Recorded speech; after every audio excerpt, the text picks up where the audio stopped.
What's going on, guys? Today I'll be talking about zero order system response and first order system response. Okay, as you must have seen last video, there I have discussed about a brief introduction of time response of control system.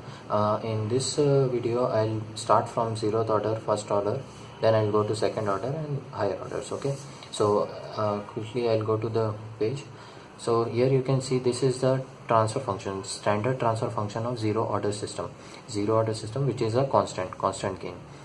Zero order system is a system where which is having poles of a transfer function of first zeroth order, means s to the power 0 should be the maximum power of the denominator. Okay, so this is c by r transfer function is equal to k, which is standard transfer function of zeroth order system. If you want to make an system which should act like zeroth order, then you can make it something like a constant as gain, and one feedback you can put here like this will be input and this will be our output. Okay, this if you will calculate, then k upon 1 plus k will be c by r, which is again a constant only. So you can see whatever you will do, the transfer function of a zeroth order system will be a constant. Okay, so quickly when we'll see the response of this type of system, we'll get something response like this, because it's a gain, constant gain. Whatever our input we will give, amplified version of the input we will get in the output. That's what we have shown here. The more this is the input side and this is the output side. So whatever input you will give, it will go and reflect it to the output with a gain equal to slope of this curve. Okay, so as such there will be no delay as to get the output from input, because since it's only a constant gain, there won't be any time delay or something to get an output when you'll apply a particular input. Okay, that's why transient analysis is not required in this case. And the normal examples you can see is sensors and transducers. Okay, where you'll apply an input and you'll get output in no time, as you can say.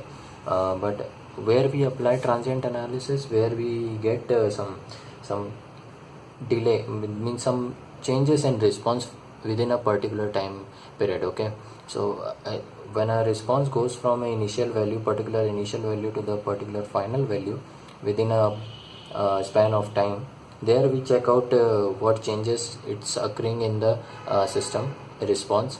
So there it is needed that transient analysis we have to do, but here there is no time delay as such. You are getting output within no time, and that too is an amplified version of the input, so we don't require transient analysis usually. Okay, for zeroth order system, so you can represent it like this. Okay, the examples are like this. So I'll go to first order. Okay, now first order you can represent it like this. This will be the input, this will be the output.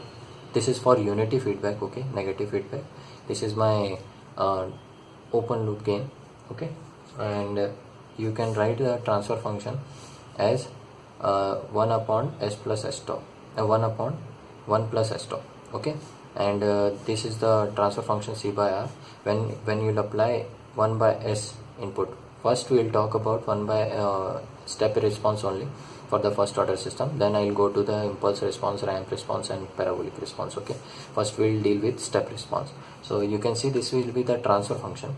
Okay, and this will be the input. Now if you think that if some other constant gain will come, then how we will deal with it. So here I have given the explanation. The transfer function is c by r, 1 by 1 plus s tau. For you can take an example something like 1 upon 1 plus s, where tau is equal to 1. Similarly you can take 100 divided by s plus 10.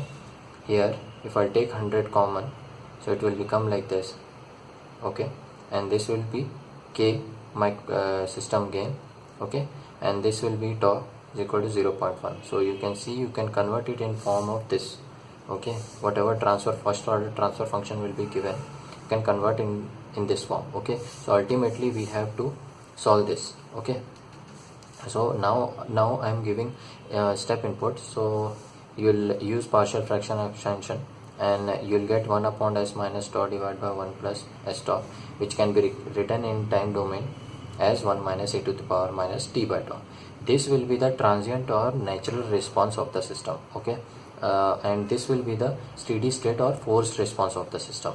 Okay, that's that's how we signify this terms in the output of a system. Okay, so now what we'll do, we'll see how it looks in the plot looks. Okay, for this function.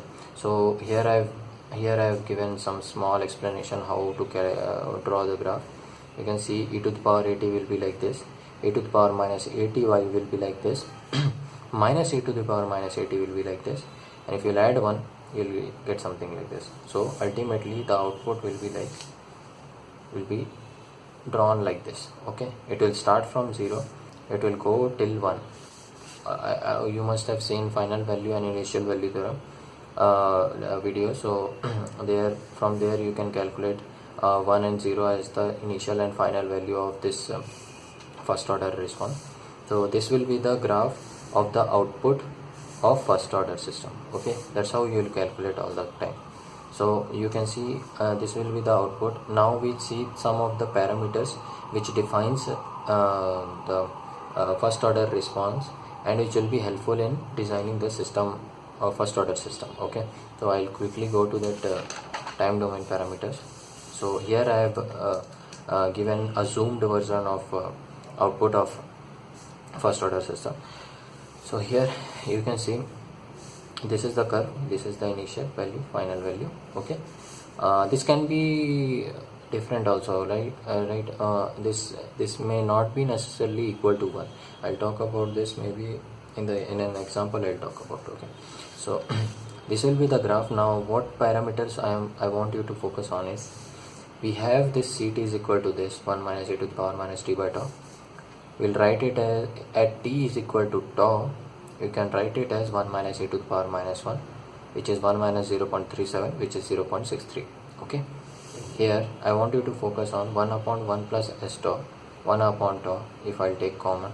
So I can write the first order system as like this. Okay, and this will give me the position of the pole. Okay, position of the pole will be 1 by tau. Okay, let's say the pole position is A. I represented it as A. Okay, so what point I got? At t is equal to tau, my response will be 0.63, means it is 63% of 1.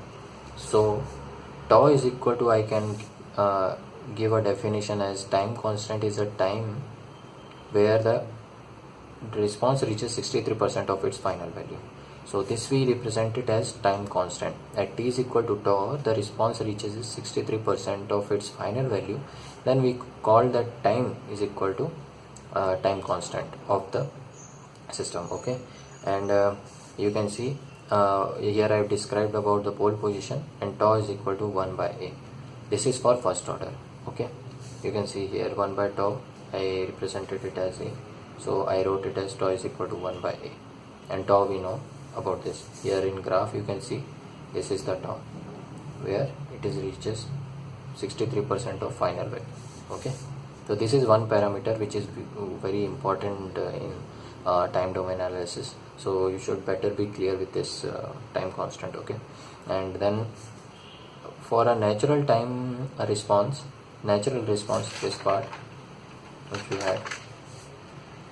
Okay, so for this to die out and to reach the output of the system to steady state value, it will take 4 to 5 tau. Okay, so within 4 to 5 tau your natural response will die out and it will reach nearly steady state value. Okay, so you should remember this 4 to 5 tau. It means usually the natural response will be within this time period. Okay, so here I also want to focus you on the this is the output due to excitation, and this is the output due to the system poles. Okay, this is the output of the system. Okay, and this tau, I'll tell you to be clear with this time domain parameter tau.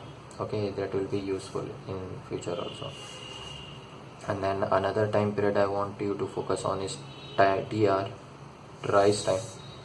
Here you can see the rise time is the time taken by the response to reach from 10% to 90% of its final value. Means 10% of final value to the 90% of final value. Means this time period from here to here, that is TR, can be given as TR. Okay, now TR will be, if you will put Ct is equal to 0.90, you will get one time T1.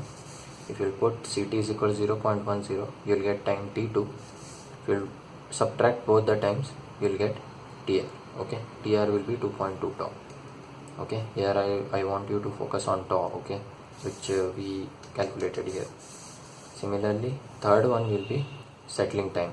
Settling time will be the time which is settles to its final value, the time taken by the response to settle down to its final value. Okay, so usually you can see final value is almost 0, no error is there. Final value is 1, initial value is 0, so there will be no error. But still we can't go till t is equal to 1000 seconds or 100 seconds. We just check where the means there is some difference. We take some error band, so that we consider it as the response has been means response is done, means like reached its final value. Almost it will be equal to the final value. So we talk about 5% settling time band or 2% settling time band.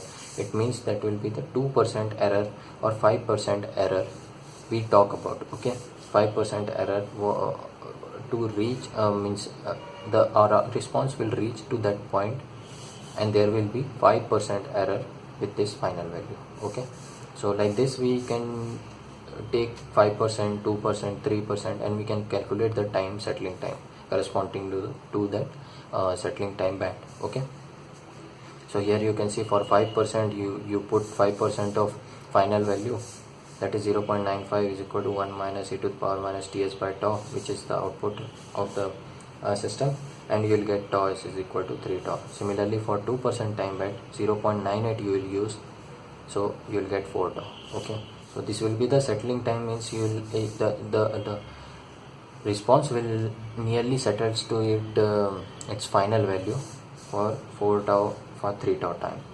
Again I will focus you guys on this tau parameter. Okay, so these are the 3 parameters I wanted to talk about, and you can see that if you get system poles, that is a first order system pole, you can easily calculate tau, you can easily calculate time, rise time or settling time. So this tau parameter and the system poles are very important. Okay, I'll give you an example in the next video. So this was it, and I'll talk about the designing of a system in the next video. A first order system we'll design, how these parameters are so helpful there. I'll talk about in next video. Okay, so that's it guys, and if you feel like if I have done some mistake, just let me know in comment section, and I'll rectify it. Okay, and thanks for watching guys. Okay.